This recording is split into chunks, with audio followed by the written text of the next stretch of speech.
Sorry, mate? Hi, how are you? I'm good. How are you? Very good. What's your name? My name's Alex. What's your name? My name is Mantas. Nice to meet you, mate. Nice to meet you. Pleasure. So, what I want to say, guys, whatever you do in the life, keep going, keep doing this. Because if you look at Mourinho, he's still on the top. We still have a topic about him. He got fired from every single job. Don't get stressed when you get fired. It means you're going to the right direction. Absolutely. You get a good payday as well. Yeah, but at the end of the day, don't be scared to get fired. I'm scared to get fired. Yes. Why are you looking at my cameraman when you say that? I don't know. Good to see you, mate. Thanks so much. Where is my beer? Your beer's there. Your beer's with the cameraman. Right. Thomas, how are you, mate? Not too bad, not too bad. I'm a bit underwhelmed by the game, but yeah, it's what we expect in these games where we have no squad depth. I mean, I was expecting it. I wasn't expecting to see Tyreek George up front. That was slightly unexpected, but we got the job done. Nice to see Badiashile back.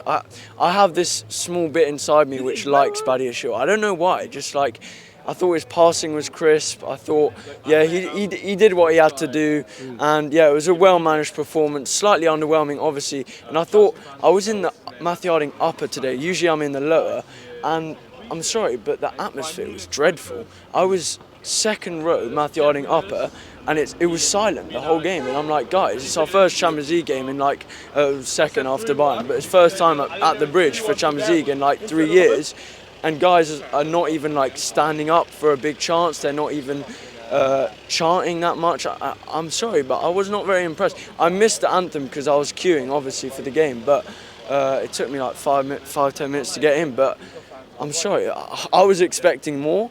I thought the performance kind of reflected how the fans were feeling, because obviously we heard a couple groans and moans in the stadium. It's like, I think we should give the players a chance a bit. But I was slightly underwhelmed with the atmosphere. I'm not sure what you thought, but I was nearer to the Benfica fans, so I was in between the two. I was east, Okay, so I was east. right in the middle, right? Fine. I was behind the managers. I thought the Benfica fans were great. I thought the shed was good. I thought Matthew Harding was okay. Yeah. I appreciate what you're saying. I mean, I wouldn't say it was a dreadful atmosphere, but obviously, if you're in the upper, you're there and you're in the midst of it, you can see if people are. But you can obviously hear it as well. Must have all been coming from the lower section. Yeah, no, and I think I quite like the shed upper and lower sort of initiative to create that chanting sort of section, because that kind of, you hear the chant from that section and it kind of resonates around the whole ground. I think it's a good initiative. Obviously the songs after the goals, the da-da-da-da, I know you don't like it, but it's slightly artificial to me. It's not, it doesn't, in times where everyone's a bit in desperation, it doesn't really lift the hopes. Just imagine we're 4-0 down in a game and then we score a goal and you hear that music and you're like, what? Yeah. I don't know. I mean, maybe I'm just being a bit of a pessimist here, but I mean, I'm not the oldest fan in the world, but I'm old enough to have seen us do pretty well without it, so I don't really see what it adds. It's also in Italy, when you go to those games and they shout the player's name. I'm thinking that when you're 4-0 down, do they still shout the player's name? Well, I think at least it's the fans. Yeah, obviously. It's not artificial speakers. Yeah, no, this one's artificial. I remember they did this during the lockdown when there was no fans. I mean, that's fine, but here, it just doesn't resonate with Champions League nights. I mean, but anyways, moving aside, more in terms of the game, I'm slightly underwhelmed, and as I think Charlie was saying back on here, but just the squad depth's not good enough, and we're going to get exposed. At the start, I thought we got cut open a bit, and then obviously we settled down.